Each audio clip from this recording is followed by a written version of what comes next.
The American CEO laughed so hard coffee came out of his nose. He called the Filipino janitor's idea a third world fantasy. 3 months later, that same CEO was begging for a meeting. And the janitor? He owned the building.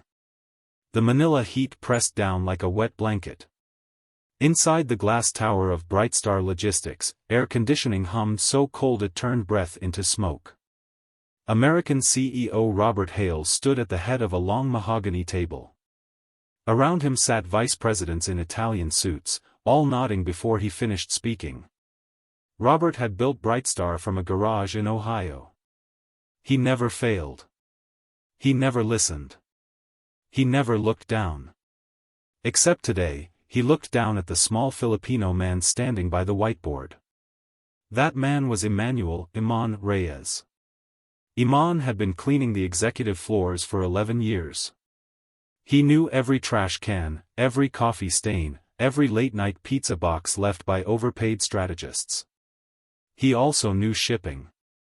Before he pushed a mop, Eman had been a maritime logistics coordinator in Cebu. But a typhoon took his records. A fire took his home. Pride kept him quiet. Tonight, pride broke its silence. Robert was presenting the new Philippines to Chicago route. Millions of dollars. Hundreds of containers. The plan was smart but slow. Ships would stop in Taiwan, then Busan, then Long Beach before finally reaching Chicago. Eman raised his hand like a schoolboy. Robert ignored it twice. The third time, silence fell. Eman spoke softly. He said there was a faster way. A direct line from Subic Bay to a small port in Mexico called Manzanillo. From there, trucks could run north to Chicago in 3 days. No Taiwan. No Busan. No Long Beach. The room went still. Then Robert laughed. Not a polite chuckle. A wet, ugly laugh that sprayed coffee across his white shirt. You sweep floors, Robert said, still laughing. Leave the maps to people with degrees. Eman did not argue. He did not cry. He simply nodded, walked to the whiteboard, and erased his drawing. The map had taken him 3 nights to sketch. He used old cleaning rags as erasers. His daughter, Luz, had helped him find Manzanillo on a cracked phone screen. His son, Jun, had calculated the fuel savings on a napkin. Jun was only 17 but could multiply 3-digit numbers in his head faster than a calculator. The family had stayed up until midnight, whispering so the landlord wouldn't hear. They believed. One laugh destroyed it. Eman pushed his cleaning cart out of the conference room. The door closed behind him. Inside, Robert moved on to quarterly projections. Outside, Eman pressed his forehead against a cold metal elevator door and stayed there for 30 seconds. Then he went back to work. He emptied trash. He vacuumed carpets. He scrubbed the bathroom where Robert had left his coffee-stained shirt in a crumpled ball. That night, Eman walked 2 miles home because jeepney fare had gone up. He lived in a cinderblock apartment with 1 window and 3 locks on the door. Luz was already asleep on a thin foam mattress. Jun sat on the floor, still drawing shipping routes on cardboard. He had not stopped. Eman sat beside his son. He did not say Robert was right. He did not say the idea was dead.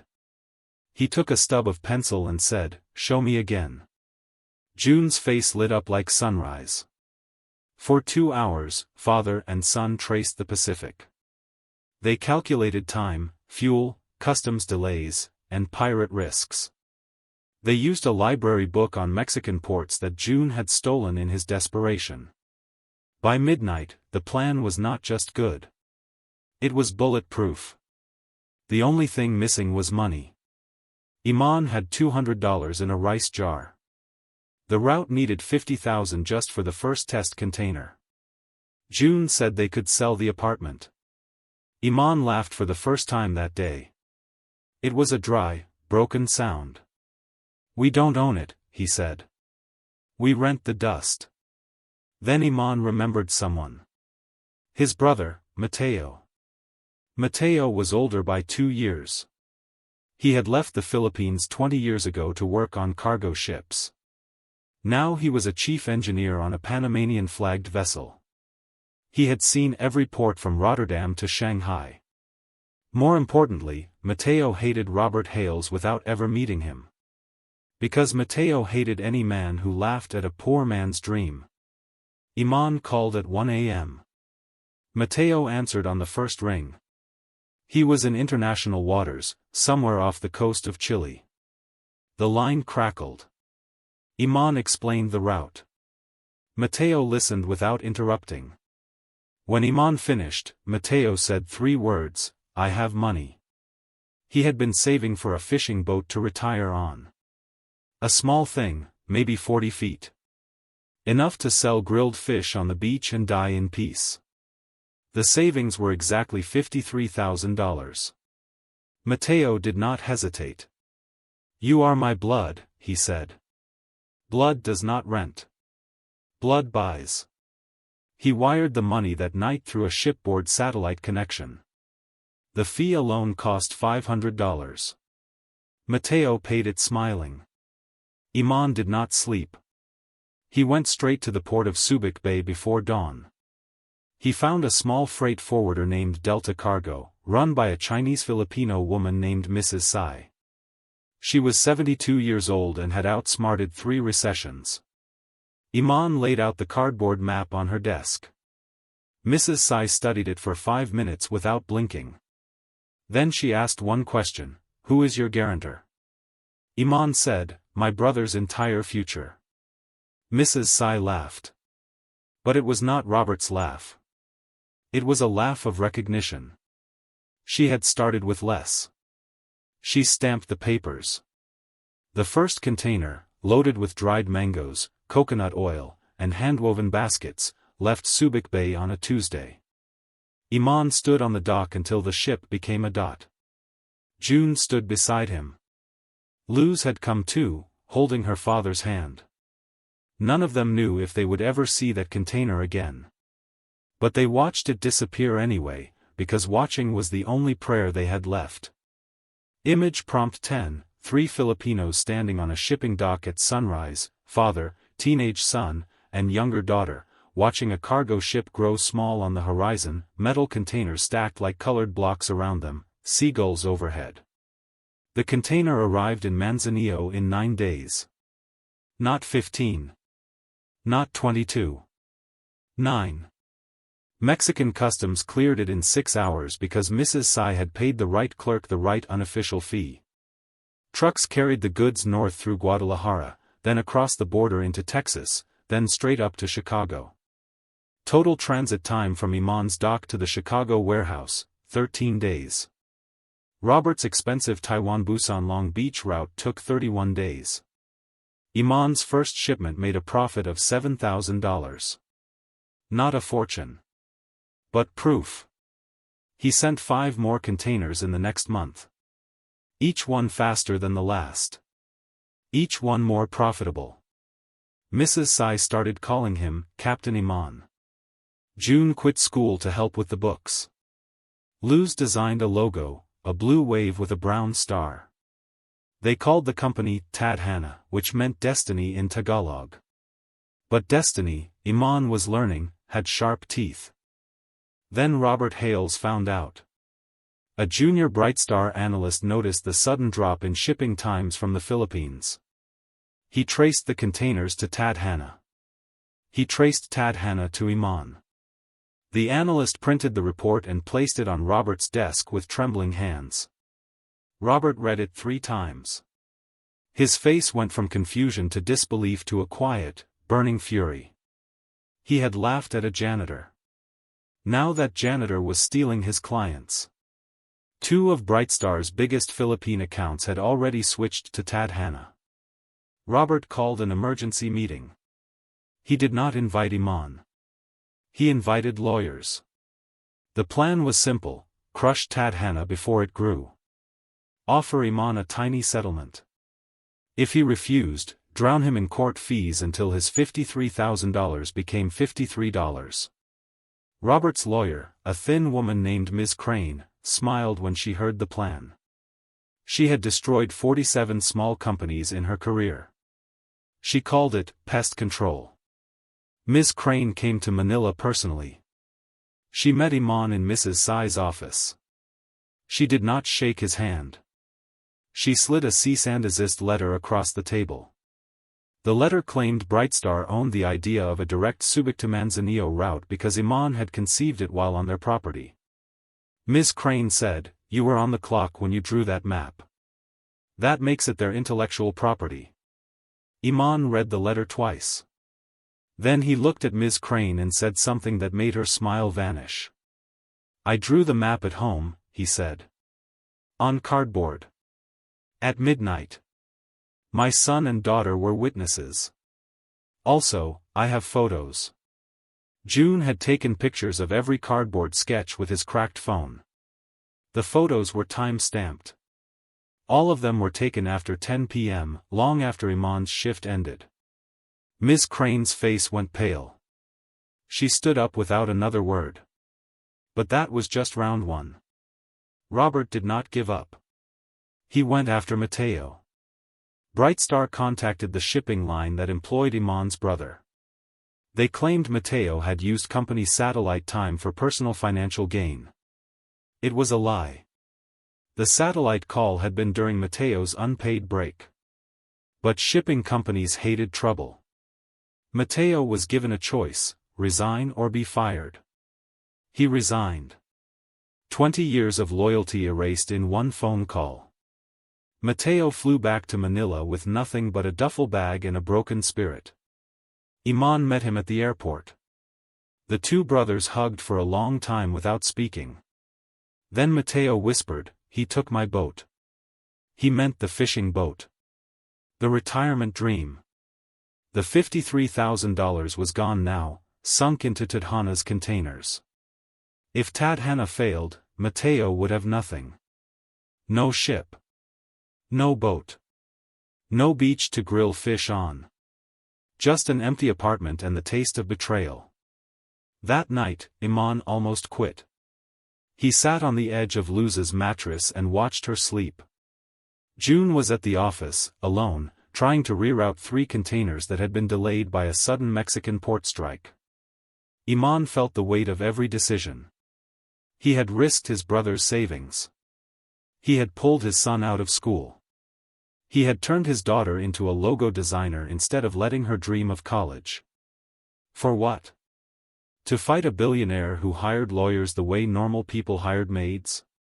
Eman put his head in his hands. He was still sitting there when Luz woke up. She did not ask what was wrong. She simply placed her small hand on his back and said, "You told me once that the sea does not ask permission to rise. It just rises." Eman lifted his head. Luz was 12 years old. She had never seen the ocean. But she understood. The next morning, Eman did something Robert never expected. He went public. He called a journalist from the Philippine Daily Inquirer, a young woman named Mia who had once written a story about street vendors. Eman told her everything. The map on the whiteboard. The coffee laugh. The cardboard sketches. The brothers' savings. The lie about the satellite call. Mia listened for 3 hours. She wrote the story in one night. The headline read, "Janitor's route saves millions, CEO's lawyers try to steal it." The story went viral in 12 hours. Not just in the Philippines. In shipping blogs. In business journals. On Reddit. On Twitter. Someone started a GoFundMe for Eman's legal fees. It raised $200,000 in 24 hours. Robert flew to Manila himself. He did not come to apologize. He came to buy. He offered Eman $300,000 for Tadhana. The name, the route, the contracts, everything. Eman refused. Robert raised it to $500,000. Eman refused again. Robert leaned across the table in a private conference room, the same room where he had laughed months ago. He said, "Name your price." "Everyone has a price." Eman looked at him for a long time. Then he said, "You laughed at me in this room. My daughter heard about it from a secretary who felt sorry for her. My son stopped sleeping for a week. My brother lost his career because of you. So here is my price.